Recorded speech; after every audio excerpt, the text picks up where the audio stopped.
अस्सलाम वालेकुम नाजरीन, मैं हूं आसिफ जट। कल मैंने सीमा हैदर के बारे में एक वीडियो बनाई और आपको बताया कि ये इंडियन एजेंसीज की एक एजेंट है। आज मैं आपको इस वीडियो में ये साबित करता हूं कि इंडियन आर्मी ने भी एक्सेप्ट कर लिया है, मान लिया है कि सीमा हैदर एक एजेंट है। अब वो पाकिस्तान की एजेंट है या इंडिया की एजेंट है, इस वीडियो में मैं आपको डिटेल्स देता हूं, सबूत आपके सामने रखता हूं। चाहे आप इंडियन है, चाहे आप पाकिस्तानी है, आप बिल्कुल न्यूट्रल होकर मेरी इस वीडियो को देखें, आपको समझ आ जाएगी कि वो इंडिया की एजेंट है या पाकिस्तान की एजेंट है। सबसे पहले तो मुझसे एक प्रेडिक्शन ले लें आप। प्रेडिक्शन ये है कि 10 से 12 लड़कियां जो हिंदू हैं और इंडिया से पाकिस्तान आई हुई हैं, वो भी बहुत जल्द पकड़ी जाएंगी यहाँ पाकिस्तान में। उन्होंने भी इस्लाम कबूल किया होगा और यहाँ पे मुसलमान लड़कों से शादी की होगी।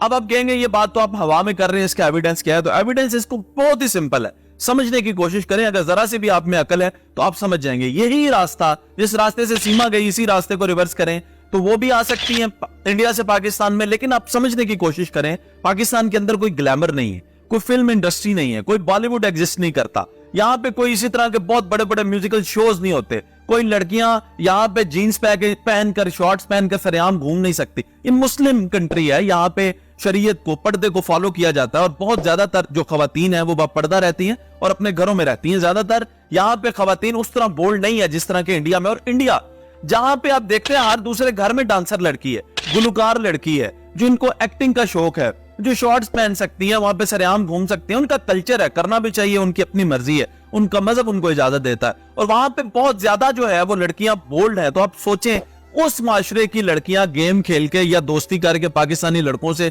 किस हद तक जाएंगी। अगर पाकिस्तान में सितंबर 2022 से लेके और 2023 में अभी जुलाई तक 2 लड़कियां पाकिस्तान से इंडिया जा सकती हैं, तो आप सोचे 10 से 12 लड़कियां इंडिया से पाकिस्तान क्यों नहीं आ सकती? जी हाँ, 2 लड़कियां हैं। एक इकरा नामी लड़की भी सितंबर 2022 में इंडिया गई थी और उसको डिपोर्ट कर दिया गया था, लेकिन सीमा हैदर को नहीं किया गया। आए अब मेन टॉपिक पे आते हैं, वापस बात करते हैं कि इंडियन आर्मी ने किस तरह एक्सेप्ट किया है कि सीमा हैदर एक एजेंट है। तो उनकी एक एक्स मेजर है, मेजर गौरव आर्या, जो कि इंडियन आर्मी को रिप्रेजेंट करते हैं इंटरनेशनल मीडिया पे, सोशल मीडिया पे, और अक्सर जो है वो बात करते हैं। कल उन्होंने बात की, 22 मिनट का उनका क्लिप था, जिसमें से 12 मिनट उन्होंने एक्सक्लूसिव जो है सीमा हैदर पे बात की। और एक बड़ी अजीबोगरीब सी बात करते हैं, कहते हैं कि सचिन दबाव में है और सीमा के पास एक ऐसी कोई वीडियो है या कोई ऐसा सबूत है इनकी फैमिली के खिलाफ जिसकी वजह से सचिन दबाव में है। इस बात का जवाब लीजिएगा। इस लड़की के पास, इस बंदे के या इसके परिवार की कुछ ऐसी चीजें हैं। अगर आप इंडियन है या पाकिस्तानी भी, बिल्कुल न्यूट्रल होकर सोचिएगा। एक लड़की जिसके साथ 4 बच्चे हैं,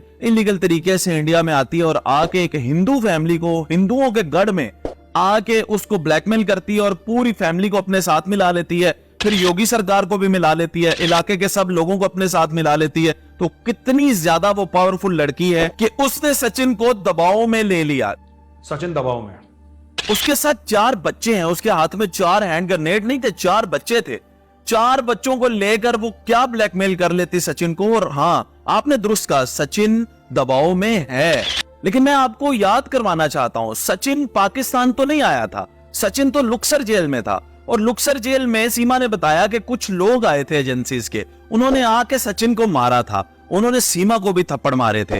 वो लोग पाकिस्तानी तो नहीं थे, वो पाकिस्तान आर्मी के लोग तो नहीं थे मेजर साहब, वो आपके बंदे थे, वो इंडियन आर्मी के बंदे थे जिन्होंने सचिन को मारा, जिन्होंने सचिन को दबाव में दिया। तो आप बताएं ये बात कहां पे रिलेट करती है? सचिन को दबाव में कौन लेकर आया, ये अवाम फैसला करें और मेरे साथ कमेंट में अपनी राय का इजहार करें। दूसरी बात, मेजर गौरव आर्या कहते हैं कि इसको ट्रेन किया गया है और इसका कॉन्फिडेंस लेवल बहुत हाई है, मीडिया के एंकर्स इसके सामने टिक नहीं सकते और इसको जुबान के हवाले से भी ट्रेन किया गया है। ये बड़ी कॉन्फिडेंट है, जैसे किसी ने इसको बैठा के ट्रेन करा होगा। तो मेजर साहब आप मुझे बताएं, आपके पास तो सारे स्टैट्स होते हैं, मुझे बताएं सिंध में ऐसा कौन सा स्कूल है जहां पे हिंदी सिखाई जाती है? पूरे पाकिस्तान में ऐसा कौन सा स्कूल है जहां पे हिंदी सिखाई जाती है और इस लड़की को हिंदी सीख के इतनी फ्लुएंसी से ये बोल सके? और अगर ये इसको हिंदी सिखाई भी गई है तो मुझे ये बताएं इसका सिंधी एक्सेंट किसने बुलवा दिया? इसको बलोची, ये देखिए बलोचिस्तान, सबसे पहली बात ये भी समझ लीजिएगा कि ये औरत सिंधी नहीं है, ये बलोची कबीले का अपने आप को बता रही है। और जिस कबीले का ये अपने आप को बता रही है, उस कबीले में औरतें बापर्दा और बुरके में रहती हैं, अपनी रिवायत, अपनी सकाफत, अपने मजहब को फॉलो करती है, हमसाये के घर में भी नहीं जाती। ये कैसे वहां से इस तरह आ गई? तो ये सरासर झूठ पे मबनी है कि पाकिस्तान में इसकी कोई ट्रेनिंग हुई है। ये मार्च से इंडिया में है और मार्च से लेकर अभी जुलाई 2023 तक इंडिया में इसने ये जुबान सीखी है। मेजर साहब आपको थोड़ा सा अपनी चारपाई के नीचे डांग फेरने की जरूरत है, आपको पता चल जाएगा कि इसको हिंदी किसने सिखाई है। फिर मेजर साहब कहते हैं जी कि अगर 5 लोग यानी 4 बच्चे और एक औरत नेपाल के रास्ते से इंडिया में आ सकते हैं तो 5000 पाकिस्तानी भी मुमकिन है कि इंडिया आ चुके हो। अगर 5 लोग आ सकते हैं तो 5000 भी आ सकते हैं। मेजर साहब इस तरह तो बड़ा मसला हो जाएगा। आपने तो एक कबूतर पाकिस्तान का नहीं छोड़ा, कबूतर आया आपने शक की बिना पे उसको पकड़ लिया। मछेरा जिसका आपको भी पता है कि भटक के बेचारा मछेरा इधर आ गया, मछलियां पकड़ते पकड़ते कई सालों तक जेलों में सड़ता रहा, आपने छोड़ा नहीं उसको। आप इसको पकड़ क्यों नहीं रहे? ये भी तो पाकिस्तानी है, सारी दुनिया को पता है इलीगल तरीके से पाकिस्तान से आई है, इसको पकड़ते क्यों नहीं आप? इसको इन्वेस्टिगेट क्यों नहीं करते?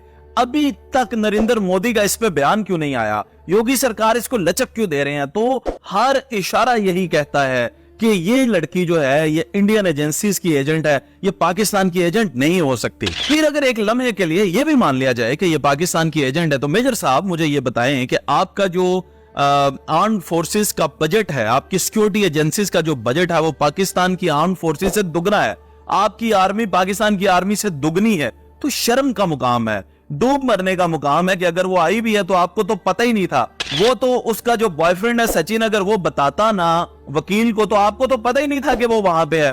तो आपकी एजेंसी सो रही है और हमने तो आपका ऑन ड्यूटी ऑफिसर यहाँ पे पकड़ लिया। तो hats off to Pakistan army जिंदाबाद, जो हर वक्त खुली आंख से रहते हैं। लेकिन इंडियन आर्मी मेरा ख्याल है कि इस वक्त सो रही है। अब इस पे बात मजीद भी जो है, हमारी वीडियोस बनाने का मकसद कोई सीमा को पजीराई देना नहीं है, बल्कि वो बच्चे जिनका हक, जिनका वालिद जो है पाकिस्तानी है और उनका हक बनता है कि वो पाकिस्तान में आए, वो बच्चे बाजियाब कराए जाएं, उनको मुसलमान ही रहने दिया जाए, उनको हिंदू ना बनने दिया जाए। हमारा मकसद ये है। लेकिन इस पे बात जरूर मैं करूंगा। मैं आपको बता दूं बहुत सारी चीजें मैं इकट्ठी कर रहा हूं और इंशाअल्लाह ताला ऐसी वीडियो सामने आएंगी कि जिनकी वजह से इंडिया मजबूर हो जाएगा इंशाअल्लाह ताला इन बच्चों को वापस भेजने पे। इस पे डिटेल वीडियो जरूर बात करेंगे, लेकिन इस वक्त मकसूद था इंडियन आर्मी को जवाब देना। और आप अब मेरे इन एविडेंसेस जो मैंने आपके सामने रखे हैं, इनकी बिना पर आप मुझे बताएं कि सीमा पाकिस्तानी एजेंट है या भारतीय एजेंट।